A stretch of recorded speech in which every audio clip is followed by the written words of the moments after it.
Hello hi नमस्कार, कैसे हैं आप सब लोग। Myself Vijay Bahadur and welcome to you all on this platform of education temple. तो आज हम लोग आपके क्लास 9 बुक का सेल चैप्टर पढ़ेंगे न्यू एनसीईआरटी के हिसाब से, जो आपकी जो नई बुक लगी हुई है एक्सप्लोरेशन। ठीक है, तो चलते हैं, अब स्टार्ट करते हैं नया चैप्टर आपका सेल। सबसे पहले आपको बताया जाएगा, इसमें इंट्रोडक्शन दिया जाएगा सेल के बारे में, इंट्रोडक्शन टू सेल। उसके बाद डिस्कवरी बताई जाएगी सेल की, सेल को कैसे डिस्कवर किया गया था, और सेल के डिफरेंट शेप, साइज और नंबर के बारे में बताया जाएगा। स्ट्रक्चर, ऑर्गेनाइजेशन बताया जाएगा, और आखिरी में आपको सेल डिवीजन बताया जाएगा। तो सबसे पहले आपको पढ़ना है सेल किसे कहते हैं, व्हाट इज सेल। ठीक है, जिस प्रकार से कोई भी जो घर की जो दीवार होती है, घर की जो दीवार होती है वो छोटी छोटी ईंट से बनती है, वैसे ही कोई जो ह्यूमन ऑर्गेनिज्म होते हैं, जैसे कोई लिविंग ऑर्गेनिज्म है, जैसे ह्यूमन हो गए, इंसान हो गए, पशु, पेड़, पक्षी, पौधे, ये सभी किससे मिलके बने होते हैं, सेल से मिलके बने होते हैं। किससे मिलके बने होते हैं, सेल से मिलके बने होते हैं। इस वजह से इन सभी को, सेल को क्या बोला जाता है, सेल इज द फंडामेंटल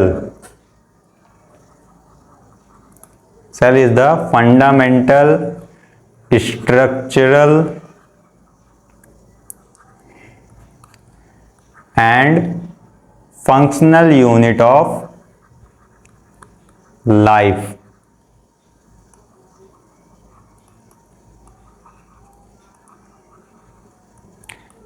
जैसे ही जो दीवार में जो ईंटें लगी होती हैं, जो ईंट लगी होती है, वो उसकी एक मूल इकाई होती है। एक दीवार को बनाने की सबसे छोटी चीज क्या होती है, एक छोटा ईंट होता है। वैसे ही एक किसी ऑर्गेनिज्म, किसी भी लिविंग ऑर्गेनिज्म को बनाने के लिए सबसे छोटी यूनिट होती है सेल, जिस वजह से सेल को क्या बोलते हैं, सेल एक फंडामेंटल यूनिट है। और दीवार का जो स्ट्रक्चर होता है वो भी किससे बनता है, सेल से ही बनता है। इस वजह से सेल को और क्या बोला जाता है, स्ट्रक्चरल यूनिट। और दीवार क्या काम करता है, मतलब जो दीवार होता है वो मिलकर के क्या बनाता है, पूरे घर की संरचना बनाता है, पूरे घर की संरचना बनाता है। और हम लोग को धूप हुई, गर्मी, धूप से, बरसात से, तेज हवाओं से, इन सब से बचाता है। मतलब फंक्शन देता है कि हम लोग धूप से और बारिश से बच सकें।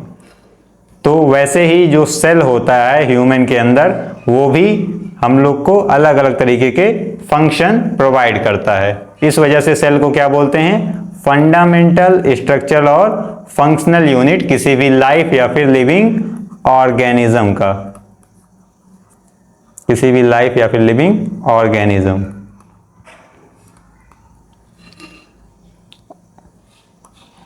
और सेल को क्या बोला जाता है, सेल एक बेसिक बिल्डिंग यूनिट है। Cell is basic building unit of living organism.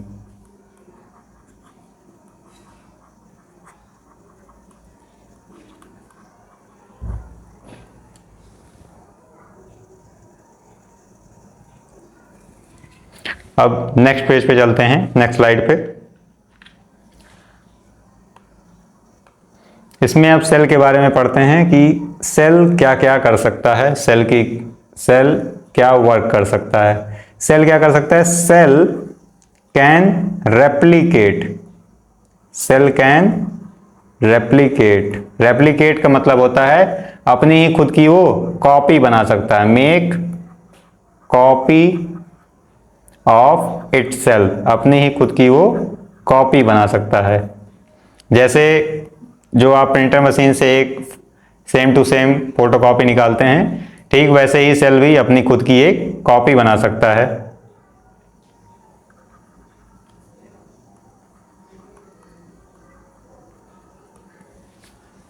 ये सारी चीजें सेल कर सकता है। अब जो एक सिंगल सेल एक सिंगल फंक्शन परफॉर्म करता है, वैसे ही ढेर सारे सेल मिल करके अगर एक सिंपल एक फंक्शन जो परफॉर्म कर रहा है, अगर एक सिंपल फंक्शन जो है वो परफॉर्म करता है तो इसको क्या बोलते हैं? टिश्यू बोलते हैं। क्या बोलते हैं? टिश्यू बोलते हैं। ठीक उसी प्रकार से ढेर सारे टिश्यू मिलकर के अगर एक सिंगल फंक्शन परफॉर्म कर रहा है, जैसे डाइजेशन में मदद कर रहा है, एक्सक्रीशन में मदद कर रहा है, ठीक, तो उसे क्या बोलते हैं? ऑर्गन बोलते हैं। क्या बोलते हैं? ऑर्गन बोलते हैं। और ढेर सारे ऑर्गन मिलकर के क्या बनाते हैं? एक ऑर्गन सिस्टम बना देते हैं। क्या बना देते हैं? एक ऑर्गन सिस्टम बना देते हैं। जैसे रिस्पायरेटरी सिस्टम हुआ, एक्सक्रीटरी सिस्टम हुआ और डाइजेस्टिव, ऐसे काफ़ी सारे सिस्टम अपनी बॉडी में पाए जाते हैं। रिस्पायरेटरी हो गया, एक्सक्रीटरी हो गया, एसेट्रा। और ढेर सारे ऑर्गन सिस्टम मिलकर के क्या बनाते हैं? एक पूरा ऑर्गेनिज्म बना देते हैं। जैसे ह्यूमन हो गए, कैट, डॉग, एसेट्रा। तो ये सेल से ढेर सारी सेल मिलकर के क्या बनाई? टिश्यू बना दिए। टिश्यू से बना ऑर्गन, ऑर्गन से बना ऑर्गन सिस्टम, ऑर्गन सिस्टम से बन गया ऑर्गेनिज्म।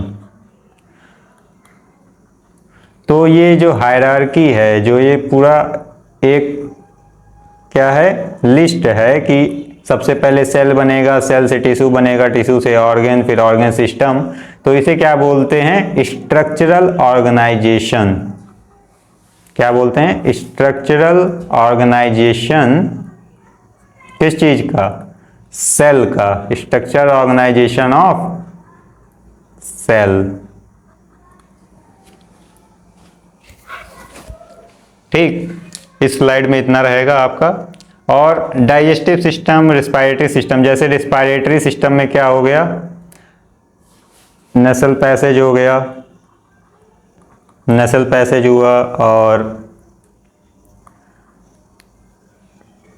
इसोफेगस हो गया, इसोफेगस। और लंग्स मिलकर के क्या बना देते हैं? रिस्पायरेटरी सिस्टम बनाते हैं। ठीक, ऐसे ही काफ़ी सारे ऑर्गन्स मिलकर के अलग अलग तरीके के सिस्टम को बनाते हैं। अब इसके आगे क्वेश्चन देखते हैं, क्या क्वेश्चन है। उसी के ऊपर क्वेश्चन है, सीक्वेंस। सीक्वेंस बताना है जो करेक्टली रिप्रेजेंट करता है लेवल ऑफ ऑर्गेनाइजेशन को, लेवल ऑफ ऑर्गेनाइजेशन को। ठीक, इसको और क्या बोलते हैं? लेवल ऑफ ऑर्गेनाइजेशन भी बोलते हैं। Level of organisation.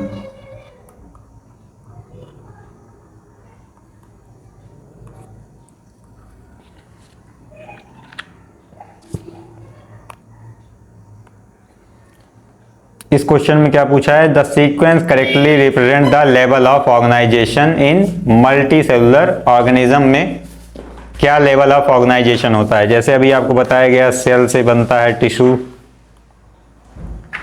टिश्यू से बनते हैं ऑर्गन, ऑर्गन से बनता है ऑर्गन सिस्टम। तो इसमें आप सर्च करते हैं, सबसे पहले सेल है, सेल से टिश्यू है, टिश्यू से ऑर्गन है, फिर ऑर्गन सिस्टम है। तो ये हमारा आंसर करेक्ट होगा, आंसर नंबर 2। अब इसमें देखते हैं नेक्स्ट स्लाइड में, discovery related to the cell. Cell की डिस्कवरी के बारे में, मतलब सेल की खोज के बारे में कि सेल की खोज किसने की थी, उन सब चीज़ों के बारे में हम लोग इसमें पढ़ेंगे। तो सबसे पहले जो साइंटिस्ट थे जिनका नाम है रॉबर्ट हुक। क्या नाम है इनका? रॉबर्ट हुक नाम है। इन्होंने क्या किया था, जो bark of oak tree, bark of oak tree मतलब जो ये पेड़ होता है, पेड़ की जो बाहर वाली जो छाल होती है, पेड़ की जो बाहर वाली छाल होती है, इसको इन्होंने अपने लैब में लेकर के आए और उसका एक थिन स्लाइड बना करके, एक स्लाइड बना करके अपने ये माइक्रोस्कोप के नीचे देखे। सेल्फ डिजाइंड इनका माइक्रोस्कोप था, इसके नीचे इन्होंने देखा तो इनको कुछ ऐसा स्ट्रक्चर दिखाई गया जैसे कोई मधुमक्खी के छत्ते में ऐसे छोटे छोटे ऐसे कमरे के जैसे दिखाई देते हैं ना, छोटा छोटा एक कमरा जैसे दिखाई देता है, तो उसी तरीके से उनको भी उस स्लाइड में दिखाई दिया। तो उस स्लाइड में उनको जो दिखाई दिया, तो वो छोटे छोटे कमरे जो थे, लिटिल रूम्स जो थे, उनको इन्होंने क्या नाम दे दिया? सेल नाम दे दिया। क्या नाम दे दिया? सेल नाम दे दिया। ठीक है, तो अब इन्होंने क्या किया था? इन्होंने अपने सेल्फ डिजाइन माइक्रोस्कोप के नीचे देखा था। Used self design microscope, self design microscope के नीचे देखा था, जो कैपेबल था, क्या था? कैपेबल ऑफ 200 to 300 टाइम्स 200 से 300 गुना तक किसी भी चीज को मैग्नीफाई कर सकता है। क्या कर सकता है? 200 से 300 गुना तक किसी भी चीज को मैग्नीफाई मतलब बड़ा करके वो दिखा सकता था। मैग्निफिकेशन था उसका। ठीक है, तो रॉबर्ट हुक ने क्या किया था? डिस्कवर किया था, discovered and coined the term cell. Discover किया था और बताया था इसका क्या नाम रहेगा? सेल नाम देंगे। क्या नाम देंगे? सेल। कब? 1665 में। कब किए थे? 1665 में इन्होंने ऐसा किया था। और जो इन्होंने ये जो सेल देखी थी, जो पेड़ की जो छाल थी, जिसको हम लोग क्या बोलते हैं? Slice of cork. इन्होंने एक स्लाइड बनाई थी ना, किस चीज की? कॉर्क की स्लाइस थी, कॉर्क की स्लाइस ऑफ कॉर्क, जो कैसी थी? डेड थी, डेड सेल थी। कैसी थी? Dead cell.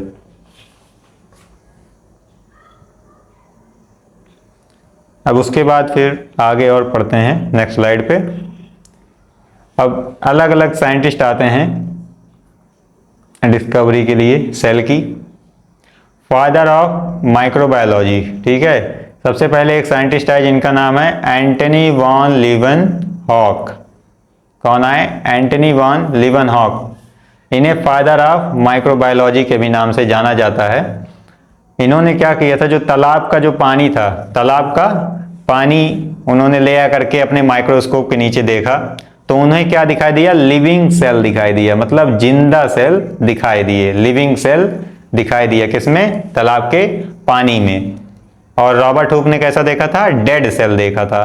तो सबसे पहले लिविंग सेल किसने देखा? एंटन वॉन लीवनहॉक ने देखा। ठीक, फिर आए रॉबर्ट ब्राउन। रॉबर्ट ब्राउन आए, इन्होंने क्या किया? जो ये सेल है, सेल के अंदर ये वाला जो रीजन दिख रहा है रेड कलर से आप लोग को, इन्होंने इसका नाम दे दिया न्यूक्लियस। इन्होंने क्या नाम दे दिया? न्यूक्लियस। इन्होंने इसकी खोज की और इसका क्या नाम दिया? न्यूक्लियस नाम दे दिया। तो न्यूक्लियस नाम किसने दिया था? रॉबर्ट ब्राउन ने। और किसने खोज की थी? रॉबर्ट ब्राउन ने इसकी खोज की और इसका नाम न्यूक्लियस दिया। फिर तीसरे साइंटिस्ट आए परकिंजे। इन्होंने क्या कहा? कहा कि सेल में जितने भी लिविंग पार्ट है, सेल का जितना भी लिविंग पार्ट है, उसको इन्होंने क्या नाम दे दिया? प्रोटोप्लाज्म नाम दे दिया। अब आगे देखते हैं, क्वेश्चन है इसके ऊपर। Robert Hooke most important contribution was that. Robert Hooke का सबसे इंपॉर्टेंट कॉन्ट्रीब्यूशन क्या था? रॉबर्ट हुक ने क्या किया था? रॉबर्ट हुक ने सेल की खोज की थी और उस सबसे पहले कॉर्क की स्लाइस में उन्होंने देखा था अपने माइक्रोस्कोप के नीचे, जिसमें उनको ढेर सारे ऐसे मधुमक्खी के छत्ते जैसे कंपार्टमेंट दिखाई दिए थे, जिसका उन्होंने क्या नाम दिया था? सेल नाम दिया था। तो रॉबर्ट हुक ने coined the term cell after viewing cork slice. उन्होंने क्या किया था, कॉर्क की स्लाइस को देखा जिस और उसमें ढेर सारे कंपार्टमेंट दिखाई दिए, उन कंपार्टमेंट का इन्होंने सेल नाम दिया है। अब इसके आगे देखते हैं, फादर ऑफ माइक्रोबायोलॉजी किसे कहते हैं? फादर ऑफ माइक्रोबायोलॉजी किसे कहते हैं? एंटनी वॉन लीवेनहॉक को। अब इसके बाद आ जाती है आपकी सेल की थ्योरी आ जाती है कि सेल थ्योरी के बारे में इसमें बताया जा रहा है। सेल थ्योरी, सबसे पहले साइंटिस्ट आते हैं मैथियास स्लेडेन। इन्होंने क्या बताया, ऑल प्लांट्स, जितने भी पेड़ पौधे हैं, ये सब किससे मिलके बने हुए हैं? सेल से मिलके बने हुए हैं। किससे मिलके बने हुए हैं? सेल से मिलके बने हुए हैं। फिर दूसरे साइंटिस्ट आए जिनका नाम है थियोडर स्वॉन। इन्होंने क्या बताया, all animals are made up of cell. सभी जो एनिमल्स हैं वो भी किससे मिलके बने हुए हैं? सेल से मिलके बने हुए हैं। फिर तीसरे साइंटिस्ट हैं रुडोल्फ वर्चाव, 1855 में आए। इन्होंने क्या बताया, all cells came from pre existing cell. मतलब जो ये जो सेल जो आई हैं, ये कहाँ से आई हैं? इनके पहले जो सेल था उससे नए सेल आए हैं, उससे ये दूसरा वाला सेल आया है। तो ये वाला जो सेल है वो किससे आया? इसके पहले वाले सेल से आया। तो इन्होंने क्या बताया कि ये वाला जो सेल है, जो पहले ये वाला जो सेल है, ये किससे आया? इसके पहले वाले सेल से आया। और ये वाला दूसरे नंबर वाला सेल किससे आया? ये उसके पहले जो सेल था उससे आया है। तो इनका यही कहना था, all cells came from pre existing cell. Pre मतलब जो पहले सेल एग्जिस्ट करती थी उससे नए नए सेल्स आ रहे हैं। अब इसके ऊपर अब आगे क्वेश्चन है, why the cell is called the basic building unit of life. Cell को basic building unit of life क्यों कहते हैं? क्योंकि जो सेल है वो एक बेसिक यूनिट है किसी भी लाइफ या फिर लिविंग ऑर्गेनिज्म को बनाने की, सबसे बेसिक बिल्डिंग यूनिट है। इस वजह से सेल को basic building unit of life या फिर लिविंग ऑर्गेनिज्म कहा जाता है। जैसे एक दीवार को बनाने की सबसे बेसिक यूनिट क्या है? एक ईंट है। वैसे ही एक ऑर्गेनिज्म को बनाने में सबसे बेसिक बिल्डिंग यूनिट क्या है? एक सेल है। तो all living organism are made up of cell. इस वजह से सेल को क्या बोलते हैं? Cell is the basic building unit of life. अब नेक्स्ट क्वेश्चन है, वो डिस्कवर्ड सेल। सेल की डिस्कवरी किसने की थी? सेल की डिस्कवरी किसने की थी? तो इसके बारे में पूछते हैं, वो डिस्कवर्ड सेल। सेल की डिस्कवरी किसने की है? रॉबर्ट हुक ने की है। किसने? रॉबर्ट हुक ने की थी। और न्यूक्लियस की डिस्कवरी किसने की थी? रॉबर्ट ब्राउन ने। Why is cell called the structural and functional unit of life? Cell को स्ट्रक्चरल और फंक्शनल यूनिट ऑफ लाइफ क्यों कहा जाता है? क्योंकि सेल एक ऐसी यूनिट है जिससे किसी भी लिविंग ऑर्गेनिज्म को बनाया गया है। किसी भी जो लिविंग ऑर्गेनिज्म है उसकी सबसे बेसिक यूनिट क्या है? सेल है। इस वजह से सेल को स्ट्रक्चरल और फंक्शनल यूनिट ऑफ लाइफ कहा जाता है।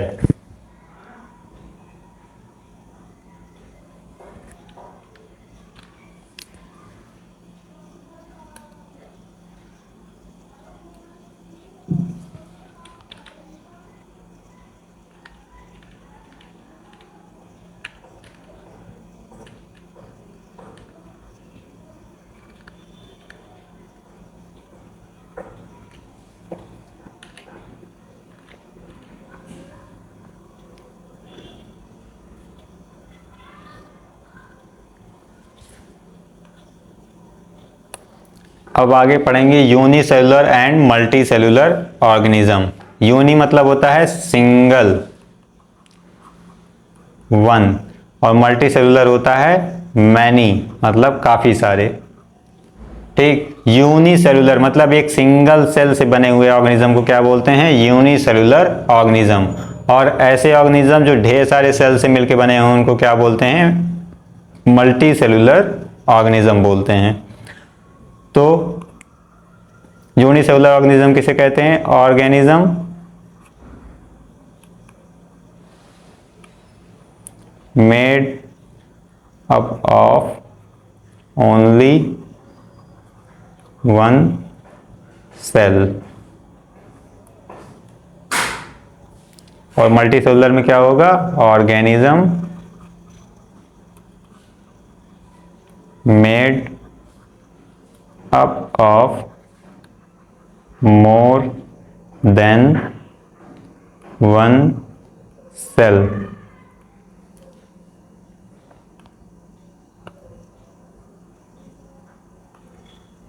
फिर जब एक सिंगल सेल है तो वही सिंगल सेल तो ही वो सारा का सारा काम करेगी जो एक ऑर्गेनिज्म को जिंदा रखने में मदद मिले। जो एक ऑर्गेनिज्म को जिंदा रखने में मदद मिल रही है वो सब काम कौन करेगा? एक सिंगल सेल ही तो करेगी। अगर उस ऑर्गेनिज्म के पास एक सिंगल सेल ही है तो cell perform all life process.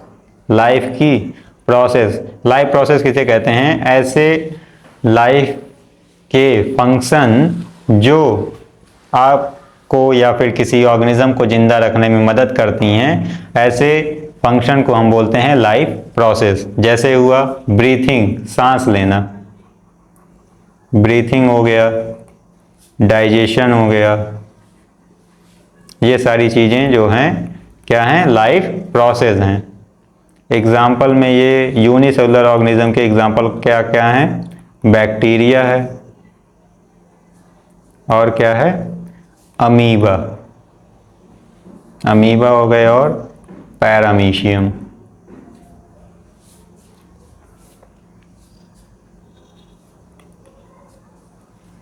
ये है आपका बैक्टीरिया, ये अमीबा और ये रहा आपका पैरामीशियम। अब इसके बाद देखते हैं मल्टी सेलुलर ऑर्गेनिज्म में। मल्टी सेलुलर ऑर्गेनिज्म में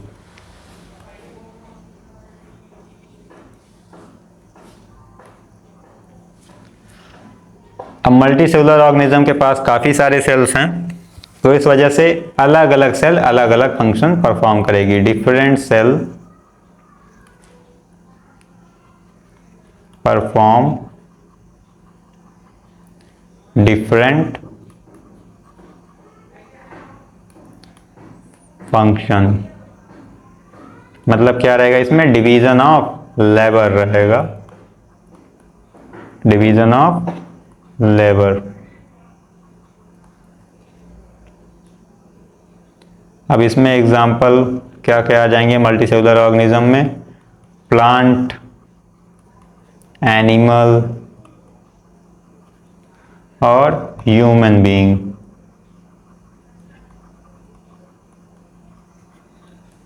ये रहा प्लांट, एनिमल्स और human beings.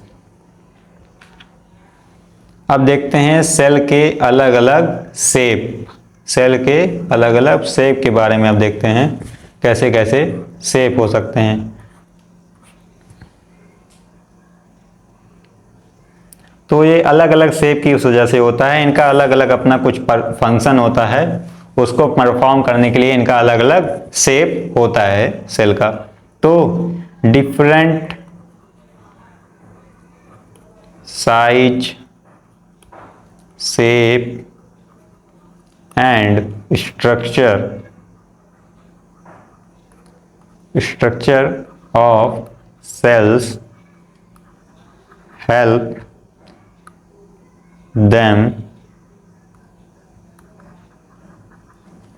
them to carry out their specific function।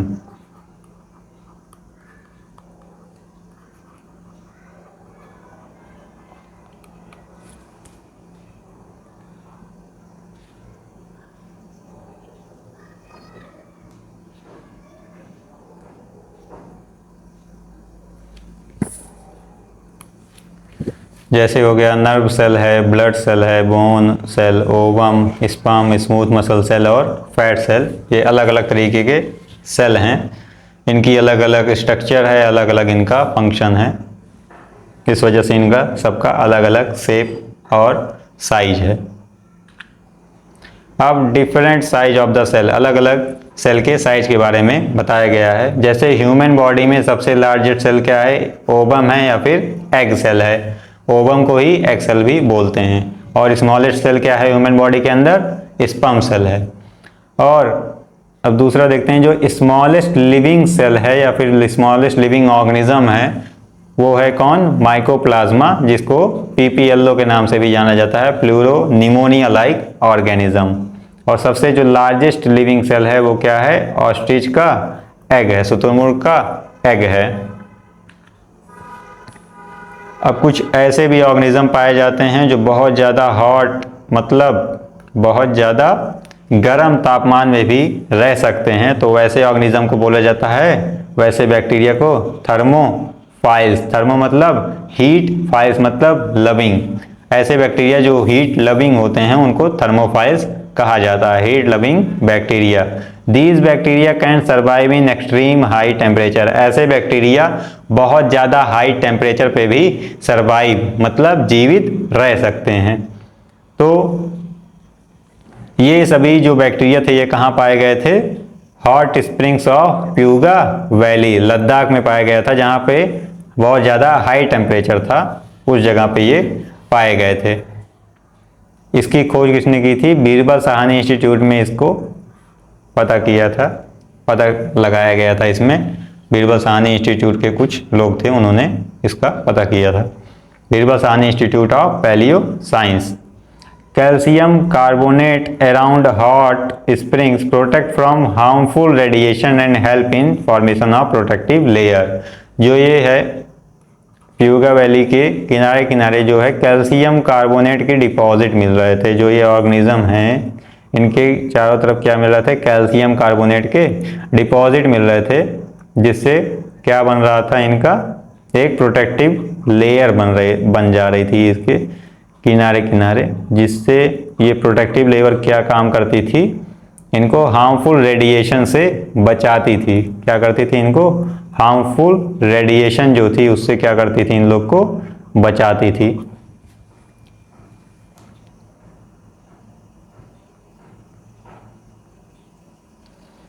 और बाकी आगे का टॉपिक अब हम लोग नेक्स्ट क्लास में कंप्लीट करेंगे। अगर लेक्चर को समझ में आया होगा तो हमारे चैनल को लाइक, शेयर और सब्सक्राइब करें, जिससे आपको सभी नोटिफिकेशन जो नए आपके वीडियोस अपलोड किए जाएंगे इस चैप्टर से रिलेटेड और बाकी सारे जो चैप्टर्स हैं उनसे रिलेटेड, तो वो आपको नोटिफिकेशन में मिल जाए। Thank you.